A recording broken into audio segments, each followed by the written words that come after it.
Hello everyone, আসসালামু আলাইকুম। I hope আপনারা সবাই ভালো আছেন।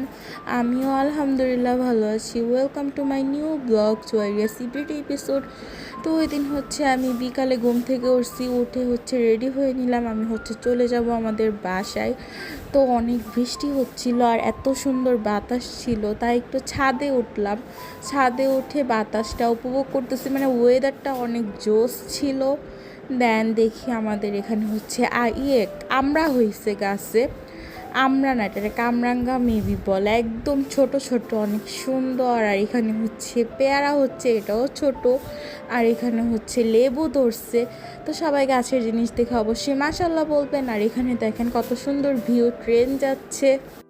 আর এই তো খোপের ভিতর মুরগিগুলি ছোটোছুটি করতেছে।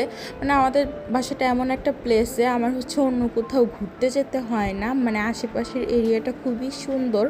ছাদে উঠলে মন ভালো হয়ে যায়। তো এখানে অনেকগুলি মুরগি ছিল, আমাকে দেখে ছোটোছুটি শুরু করছে। বাসায় গিয়ে দেখেন আমার জামাই ঘরের এমন দশা বানাই রাখছিল।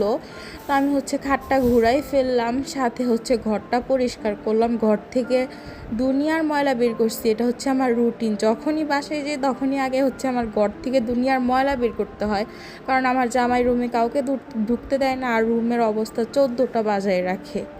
আর ফার্নিচার নাড়াচাড়া করে আমি একদম অসুস্থ হয়ে গেছি, কারণ আমি একা এত ভারী ভারী ফার্নিচারগুলি নাড়াচাড়া করছি।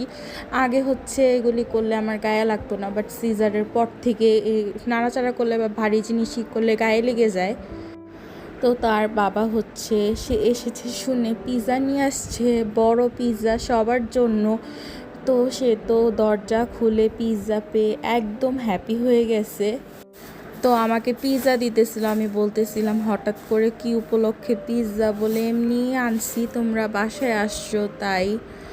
তো আমার তো পিৎজা অনেক পছন্দ, এই জন্যই মেনলি আনছে, সবার জন্যই আনছে। তো আমার ছেলে তো হ্যাপি হয়ে গেছে।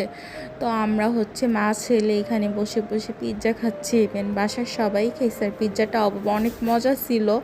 আর এই পিৎজাটা ছিল রাস্টিক লাউঞ্জের। তো টঙ্গী এরিয়ার যারা আছেন তারা সবাই চিনেন রাস্টিক লাউঞ্জ। পিৎজাটা আসলে অনেক ইয়াম্মি ছিল। তো আমার ছেলেকে তার চাচ্চু এই খেলনাটা এনে দিয়েছে। এটা মেনলি বাচ্চাদের কালার শেখানোর জন্য। তো এখানে সে দেখে দেখে বলতেছে এটা কোন কালার, আমি তাকে শেখাচ্ছিলাম। আর এটাতে ঘন্টা বাজে। তো এমনি সে অনেক শব্দ করে, বাট এইটা পেয়ে তো তার মাথা নষ্ট, একটু পর পর বাজাইতেছে আর আমার মাথার ভিতরে গিয়ে সব ঢুকতেছে এরকম আওয়াজ।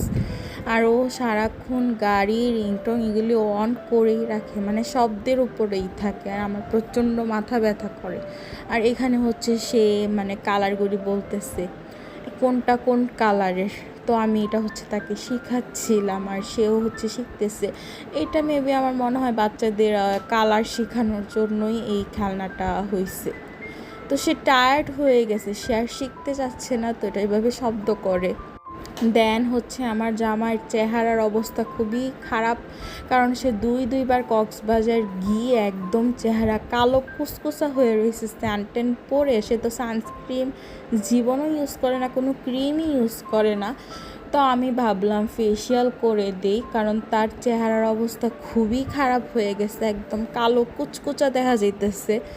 তো আমি মেনলি ঘরেই টুকটাক এগুলি করি। তো তাকে ফেসিয়াল করে দিচ্ছিলাম। আর তার মুখ থেকে অনেক অনেক ময়লা বের হয়েছে। আর এই তো তাকে ফেস মাস্ক দিয়ে দিলাম। তো ফেসিয়ালের পরে সে তার লুকস দেখে নিজেই অবাক হয়ে গেছে, এত পরিষ্কার।